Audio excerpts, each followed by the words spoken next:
Hey everybody, it's Jeff. Just wanted to do a quick video here and show you this kit.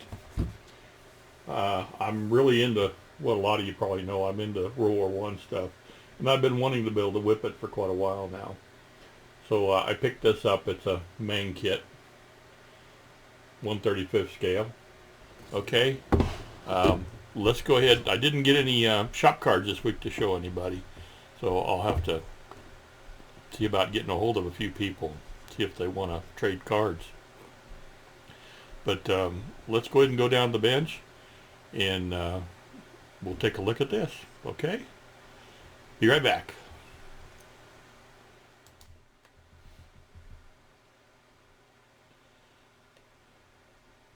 Okay. Let's take a look at this Mk A Whippet British medium tank. It's a Meng Kit TS-021 in 1/35 scale. Okay, the original tanks were not called the Whippet, from my understanding. The military called them a Mark A, and because they were so much faster than the Mark IV and Mark V tanks that the British used at the time, they called it a Whippet. The soldiers did, because Whippet is a relatively fast dog. Okay, let's take a look here. Just a little bit of history, not a whole lot there. They only made 200 of these. They were made 1917, 1918. Okay. I think both ends are identical. There's a little bit about the Tank Museum. And some colors, AK colors, which I'll be using Vallejo. Okay. The kit, I just got it, so it's all still packed in plastic. Just a little advertisement there, something you could win a prize for, I guess.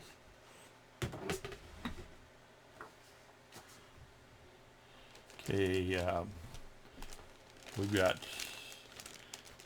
2, 3, 4,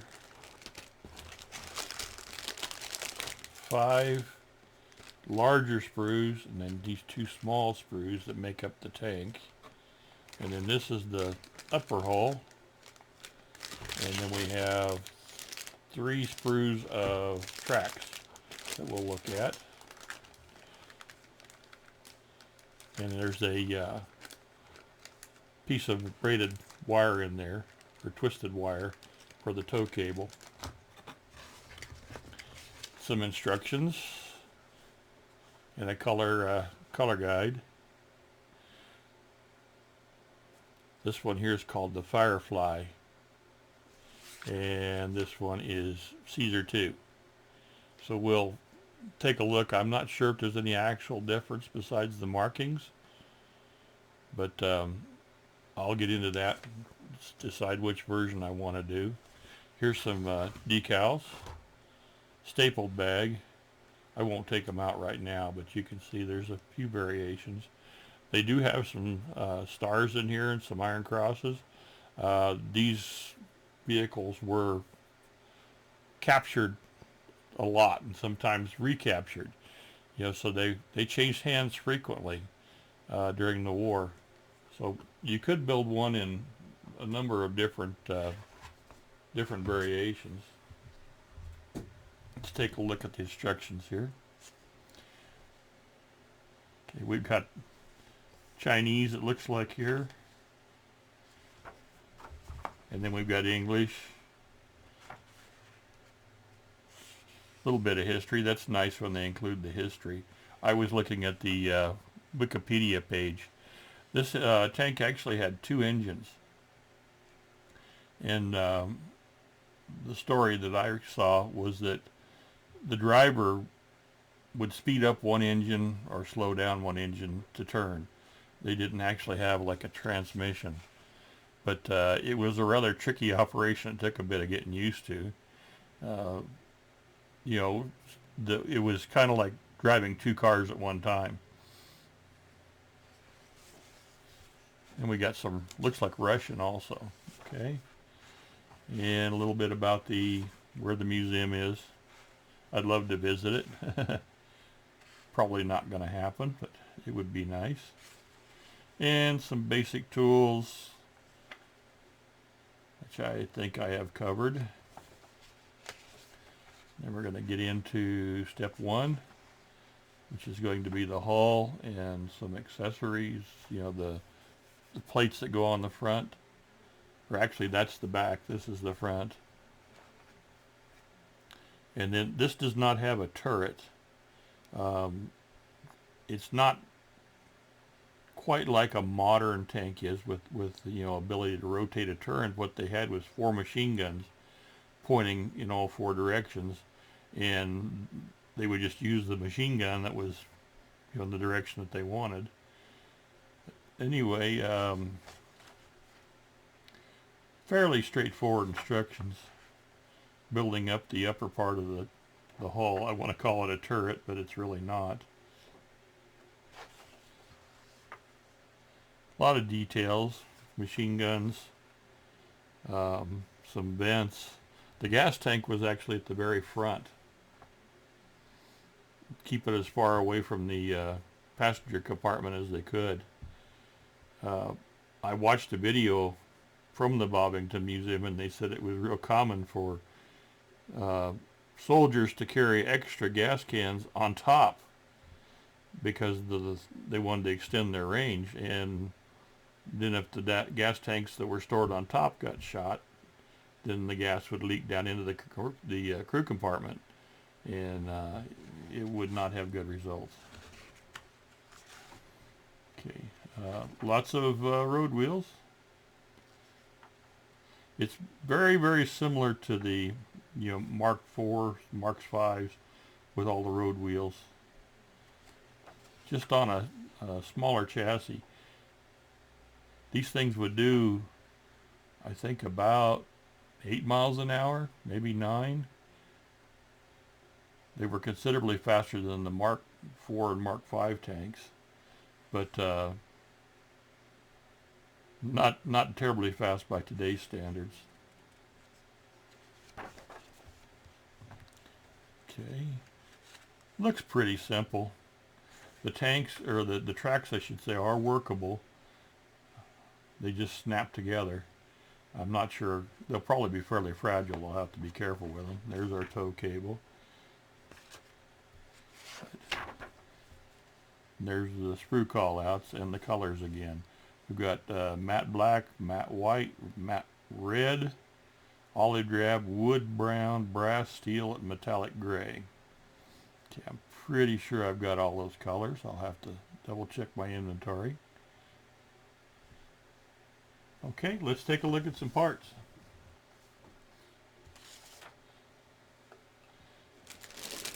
First off, we've got these tracks.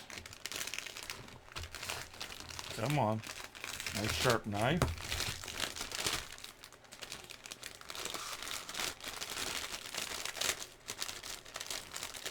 Sorry about the noise.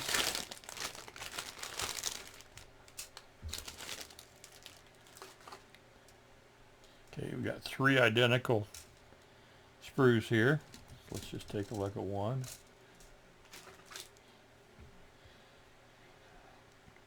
They look pretty good.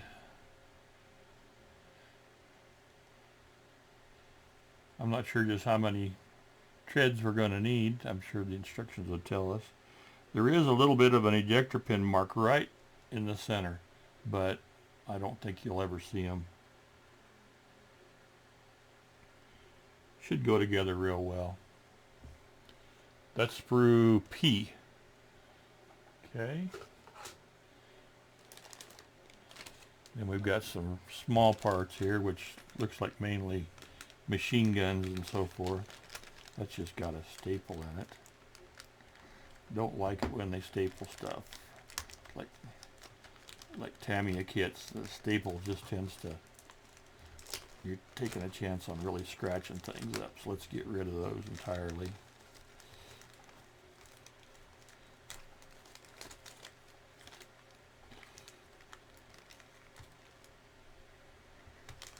Almost. Okay. These are sprue K, two identical. It's funny, they've got machine guns here and they've got ammo belts, but the ammo belts are going to be on the inside and you'll never see them. So we won't need those. This is the ball mount so that they can swivel around. The machine guns look really nice, really detailed. Let's see if we can zoom in just a little bit here.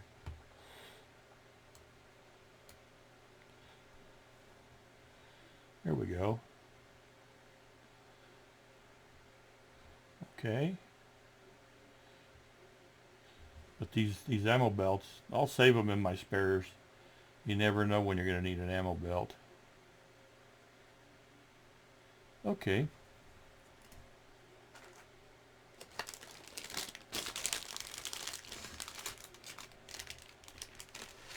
Let's see here.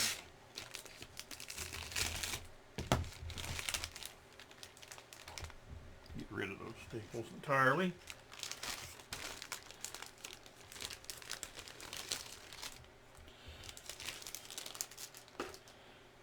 This will be sprue A. Okay, there's the floor and then a lot of the main structure. Now something that's with this kit, there's a crease line here and this part actually has to be folded. Okay, so you gotta be real careful because you gotta make sure when you fold it, it matches up with the other pieces that it's supposed to connect to. So you don't want to just fold it and glue it. Look like there's some Z-pins on the back too that'll need to be, I would cut those off just to make sure they don't interfere with anything else.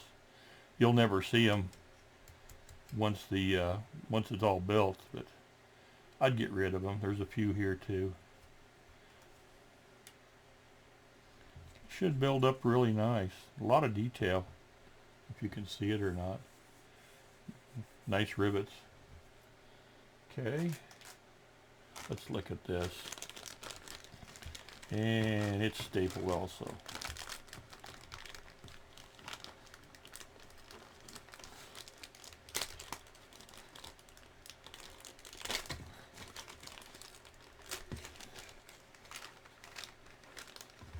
Well, there's one.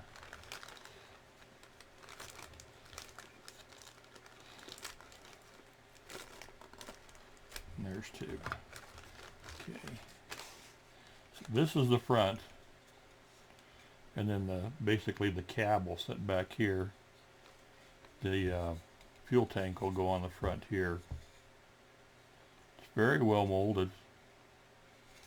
It says 2015, so it's not that old. I've been wanting to build a Whippet for a while now, add to my World War I stuff. This one should paint up really nice. And then we've also got some twisted wire for a tow cable. I'm not sure if I'll use this or use lead wire. We'll just have to see how this looks. But let's take a look at the rest of it real quick. Get rid of those.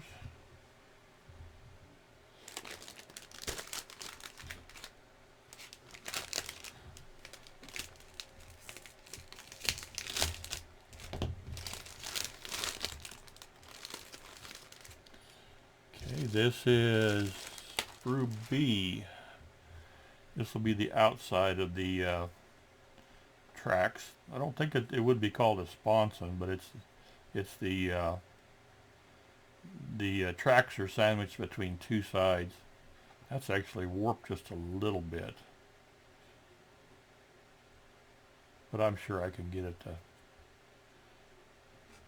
You can see how it's warped.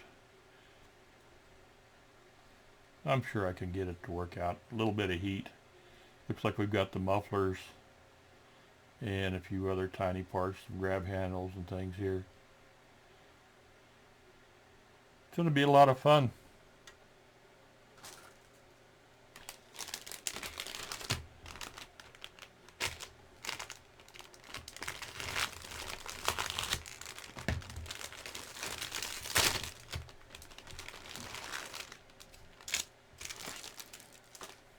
Okay. These will be the inside of this. So you're looking at your two halves with the track sandwiched in between. Okay. All these little pins, those will all have road wheels on it. It's kind of like the Mark IV and Mark Vs. Lots and lots of road wheels to transfer the weight to the ground better, so it doesn't dig in. Really nice detail. These go in between the halves.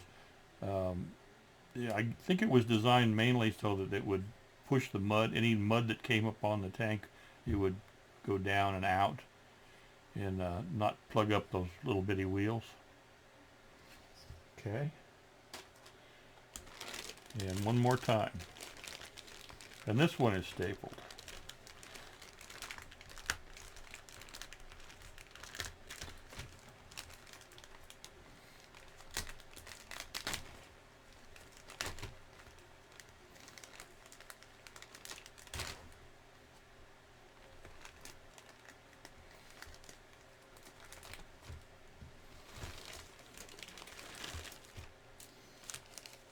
Okay.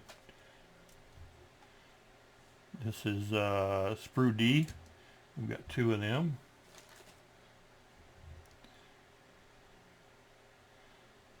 Okay. The drive chains and the drive sprockets, the idlers, all those little rollers. And these, I don't remember what you call them, but you put those on the tracks if you get into like a real muddy situation for extra traction. They carry some on the side.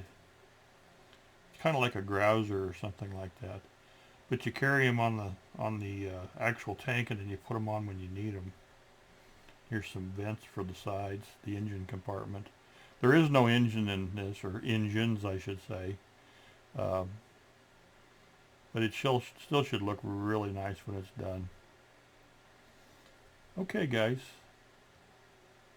That's going to be about it. I'll be building this here real soon.